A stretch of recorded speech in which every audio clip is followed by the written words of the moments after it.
How are you doing, math learners? This is your free access math teacher Ash, and welcome to ML with Sir Ash. Today, I'm gonna discuss factoring polynomials with the common monomial factors. So, hit that subscribe button and notification bell for you to be updated of these cool math videos just like this.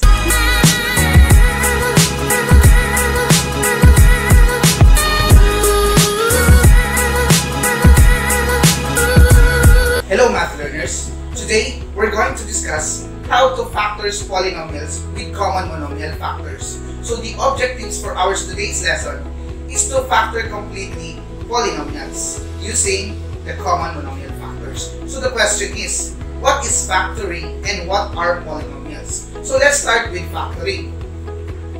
Factoring is the process by which we tend to break down expressions, whether it is algebraically or mathematically. We tend to break them down. So those broken down expressions, when multiplied together, comes back to that original expression. So those expressions that we get from breaking down, that is what we call factors. Example, let's consider value of 6. Now, if we try to break down 6 into numbers that if we multiply them, it goes back to 6. What are those numbers? That is technically 1 and 6, right? Because 1 times 6 is 6. Other pairs could be 2 and 3. So therefore, this 1 and 6 and 2 and 3, they are what we call factors. Okay, now, how about polynomials? Polynomials are algebraic expression that can be based on terms. The terms that we follow depends on the number of terms given. Example, we have the 1 term, the 2 terms, the 3 terms, and the 4 or more terms. Now these terms have their own specific names. So if we are talking about 1 term, that is what we call a monomial. If we are talking about 2 terms, that is what we call binomial. And if it is 3 terms, that is what we call trinomial. Now, if we have an expression that is more than 3 terms, that is 4 or more terms, that is what we call multinomial. So the question is, how do we know that it is 1 term, 2 term, 3 term, or 4 term polynomial? Okay, so terms are being divided into a plus and a minus sign. Example, if you have the expression 3x, since we don't see any plus or minus in this expression, this is considered as 1 term. However, if you are given 3x plus 7y, these are 2 terms because it is being separated by the plus sign. So that is what we call a binomial. However, if we have another given, like 4x squared y, so this is known as a trinomial. Okay? So trinomial is being separated by a plus or a minus sign. Okay? So that's very easy. The question is, what is the jurisdiction of an expression in order for it to become a polynomial? Okay. There are 4 constraints or 4 prohibitions in order for an expression not to be called a polynomial. If an expression has an exponent that is negative, x to the negative 2, then this is not a polynomial. Okay? That's clear. First prohibition. Second prohibition. If a variable is inside a radical symbol or a radical sign, that is not a polynomial. Third prohibition. If the variable is under the denominator sign, that is not a polynomial. And lastly, if an expression has a fraction as its exponent or a rational exponent, that is not a polynomial. So therefore, if you have an example that is neither of these 4, then that is considered to be a polynomial. So these are just the things that you will avoid in order to solve a polynomial. So if one of your given expression is like this, then that is not a polynomial. Clear? So now we know what are factors and what are polynomials. Now let's try to consider how to factor completely polynomials. Okay, now when factoring polynomials, we are considering the concept of GCF. GCF stands for greatest common factor. Sometimes, if we are considering monomials and polynomials, we tend to add a letter M in the given acronym, and that will serve as GCMF, or the greatest common monomial factor. Now, let's consider first the concept of GCF. Okay, now we have here 4 examples for us to consider the concept of the greatest common factor. We have here the first 12 and 8. What is the GCF of 12 and 8? Now, when we are getting the GCF, the very best technique that we could use is the prime factorization. When we say prime factorization, it is the usage of prime numbers as factors of the given numbers. Okay, so we have here 12 and 8. What are the factors of 12? We have 2 and 6. Though 2 is already a prime number, 6 is not. Okay, so we tend to break down 6, and this will become 2 and 3. So therefore, using prime factorization, we have 2 times 2 times 3, and that is 12. Okay, now let's consider 8. We have 2 and 4.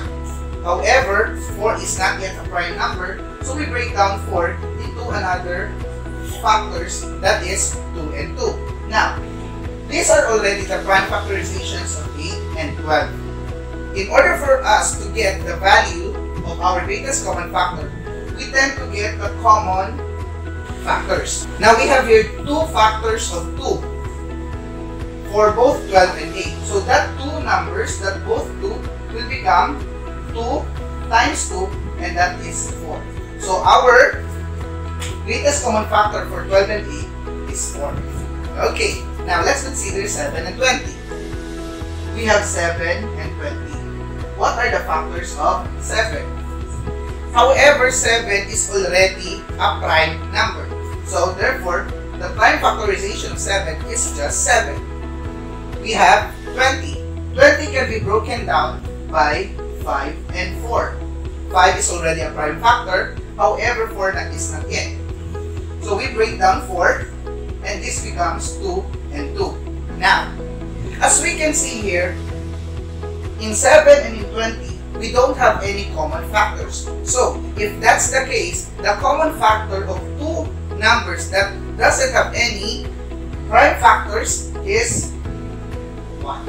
So that is our clear answer. Again, if we don't have common factors in our prime factorization, the factors, the GCF for the given number is 1. Okay, now let's go here. 65 and 46. 65 and 46.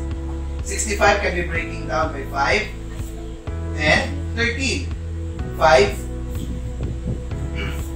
is a prime number, 13 is a prime number. Okay, now let's go to 46.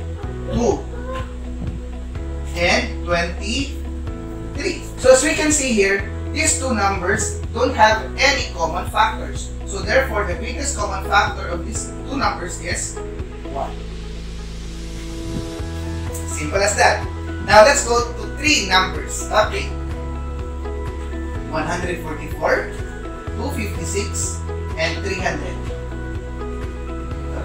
Okay, now let's start with 144. 144 can be broken down with 12 and 12. However, 12 is not yet a prime factor, so we can break down 12 into 2 and 6. 6 can still be broken down into 2 and 3. Okay. Now, we also have here another 12. You can break it down into again 2 and 6. And 6 can still be broken down with 2 and 3. So these are the prime factors of 144. Now let's go to 256. If we divide 256 by 2, this will become 128. However, 128 can still be broken down by 2, and this will become 2 and 64. 64 can be broken down with 8 and 8. However, 8 can still be broken down with 3 2's, like earlier, 2 times 2 times 2, and another 2 times 2 times 2. Okay, so these are the factors, the prime factors of 256. Now let's go to 300. Now we all know that 300 is a factor of 3 and it has 100. However, 100 can still be broken down with 10 and 10. However, can still be broken down with 5 and 2. Same goes to our 10 here, 5 and 2. Okay, now let us consider the common numbers. 3, no 3, 3. Okay, 5 doesn't have 5, doesn't have 5 here. Now we have 2 here. Okay, 1, 2, 1, 2, 1, 2. Okay, that's considered as one factor. We have here another. So therefore, for the factors of 144, 256, and 300, we have 2 factors of 2, and that will resolve to 4. And that will be our GCF for these 3 numbers. Okay, now let's consider if we are talking about expressions. Okay, now let's consider expressions. We have here x cubed and x to the power of 7. We also have here 6x to the 5 power and 4x cubed. Here we have a cubed b squared b to the 5 power, and a to the 4th power b to the 7th power. Okay, let's start here. Now in factoring expressions or algebraic expressions, to be specific, if we have letters like x cubed, we can just break them down by how many letters are there. So if we are talking about x cubed, that means those are 3 x's. Okay? If we have x7, we have 7x. Or 7 pieces of x. Okay. So that's 1, 2, 3, 4, 5, 6, and 7. Now, by the concept of GCF, we consider the common. Therefore, 3 pieces of x, when multiplied together, becomes x cubed. So therefore, our GCF for this one is x cubed. Okay, let's go to the second one. We have 6x to the 5, 4x cubed.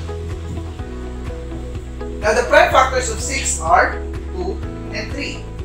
The prime factors of the factors of x to the 5 are 5x's. Okay, now how about 4? We have 2 and 2 and 3 pieces of x. Okay. So, let's try to get the common factors. Common, common, and common. Another common here. Okay.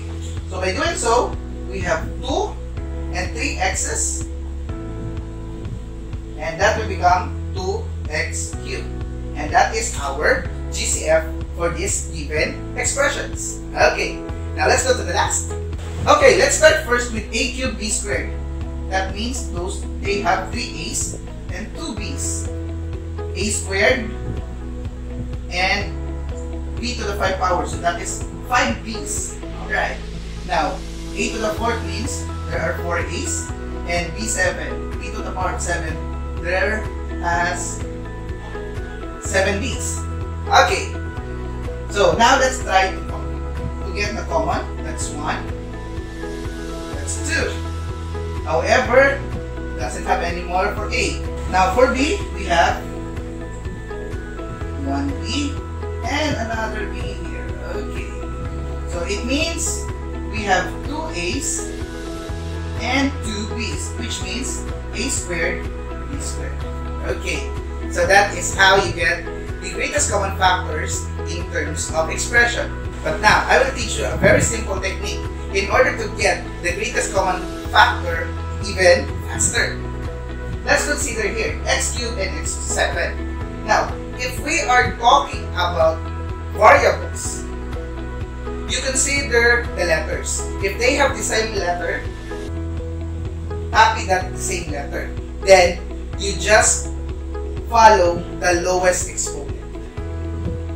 And that's it. They are just the same. That is simply the same with this given. They have both x. So we copy x. However, the lowest exponent is 3. 6 and 4, the greatest common factor of 6 and 4, if you consider our greatest common factors for numbers, that is 2. And they are just the same. Now, let's go here. They are all both letters or variables. So, considering they have both A, they have both B. So, let's just copy A first. What is the smallest exponent for A? We have 2. What? They have both B, so we we copy b. What is the smallest exponent of the b? We have 2, and they are just the same. And that is how you get the common monomial factors for expressions. So now, let us go to our real examples for common monomial factors. Okay, math learners, we have here a polynomial. This is a trinomial. Now, let us factor this polynomial using our common monomial factor. Now, these are the terms, right? Now, in getting our factors, what we will do is we extract our common monomial factors. Now, 6, 9, and 12. What is the common factor of 6, 9, and 12? And that is 3. Very good. They have both x, right? So, since the 3 terms has the same x, we just copy x and we consider the smallest exponent. And this has the smallest exponent because if a variable has no visible exponent, that means it has an exponent of 1. So, we have our greatest common factor as 3x. Now, if we extract 3x, 6 divided by 3, that will become 2. X cubed extracted with just x, it will have x squared. Here? Okay. Next, that's negative. Okay. 9 divided by 3, that is 3. X squared extracted with x, there is still an x that's left. And finally, we have positive. 12 divided by 3, that is 4. X extracted with x, there will be nothing left. So therefore, this is our factors for our given polynomial. That's as easy as that. Okay, another example. Okay, example number 2, math learners. We have 14x cubed y minus 7x squared y minus 7xy. Now, how do we factor this polynomial? Now, as what I said earlier, you consider the 3 terms. We have 14, 7, and 7. What is the common factors for 14, 7, and 7? Okay, very good. That is 7. Okay. Now, x cubed y, x squared y, and xy. The 3 terms has the letters or variables x and y.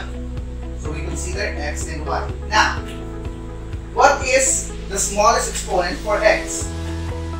So this is the smallest exponent. So we calculate y. What is the smallest exponent for y? They have the same exponent. So that is the smallest exponent. Now, let's consider if we extract 7xy to each of these terms, what will be the resulting polynomial? 14 divided by 7, that is 2. X cubed, extracted with x, you still have x squared. Y, extracted with y, there's nothing left. Minus 7 divided by 7, we have 1. Okay, there's nothing left. X squared, extracted with x, there is still an x. Y, extracted with y, nothing left. 7, extracted with 7, nothing left. By the way, I just copied the minus sign.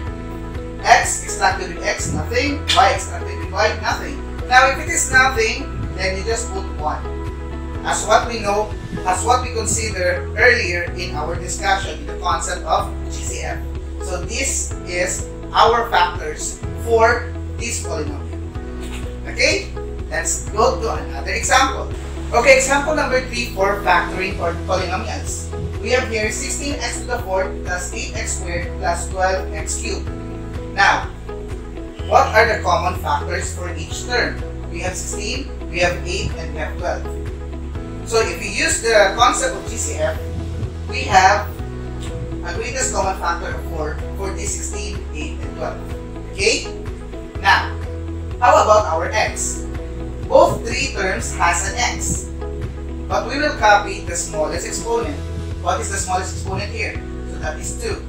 So now, we will extract 4x squared through this given polynomial. So 16 divided by 4, that is 4. X to the 4th divided by x squared or extracted with x squared, we still have x squared left. We go with plus 8 divided by 4, that is 2. X squared extracted with x squared, nothing left. plus 12 divided by 4, that is 3. X cubed extracted with x squared, we still have 1 piece of x. Okay, so that is x to the power of 1 for x. So therefore, this is our final answer.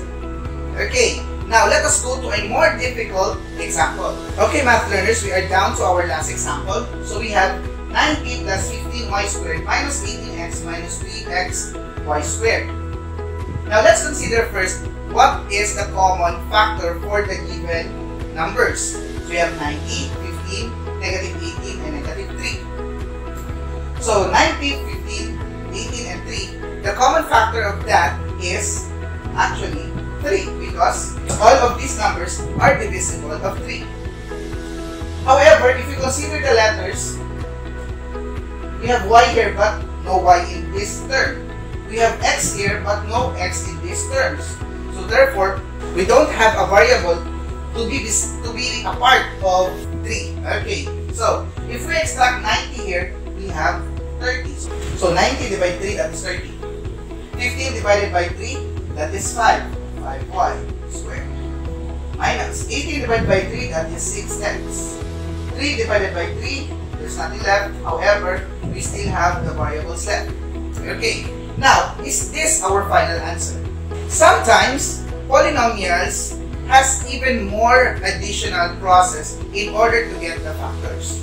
Now, let's consider this given. As we can see, 30 and 5 has a common factor, right? This minus 6x minus xy squared, they also have a common factor, right? So, this is a process in which we can still break down the given polynomials. So, by doing so, let's just copy 3. We can group the multinomial into 2 pairs. Okay? So, we have 30 plus 5y squared plus negative 6x, minus xy squared. As you can see here, I place a plus value because if I just put a group here, what will happen is that it will serve as a multiplication. Okay? But since this is just a multinomial connected with each other, I put a plus value in order for it to become just a group. We did not violate the law of mathematics. Okay, so 30 here and 5y squared, it has a common factor that is, yes, very good, that is 5. So we can extract 5 there. But now, it's not a part of 3. So we extract 5 here, and this will become 6 plus y squared. As you can see, 30 divided by 5, that's 6. 5y squared divided by 5, we only have 1 squared. Okay. Next, we have here plus. What is common to negative 6x minus negative xy squared? They both have negative values, so we can put a negative value here. And they both have, these two terms has the same x. Okay. So, we can extract negative x from this group and it will have positive 6 plus y squared. Why is it that this sign became a plus value? Since we extracted negative x here, it will become a positive 1. Okay, now, let's consider this given example. We have a binomial here that is common to the binomial here. According to the law of the polynomials, we can consider them as one factor. Okay, that is 6 plus y squared. And this 5 and negative x can be put together in the process of distributive property. Okay? So, from the distributive property, we will extract them and be taken as 1. And we still have our 3 there. So, therefore, the factors of our multinomial is 3, 5 minus x, and 6 plus y squared. Okay, so hopefully you have understood this example, mathers. But if you don't, do not worry because there will be next examples on the next video that I will be making in terms of factoring polynomials with trinomials, general trinomials, special products. We also have the difference of 2 cubes and the sum of 2 cubes. as well as the perfect squares. So watch out for that. So now this is the time that I will be giving you a try these exercises for you to master the competency. And here it is.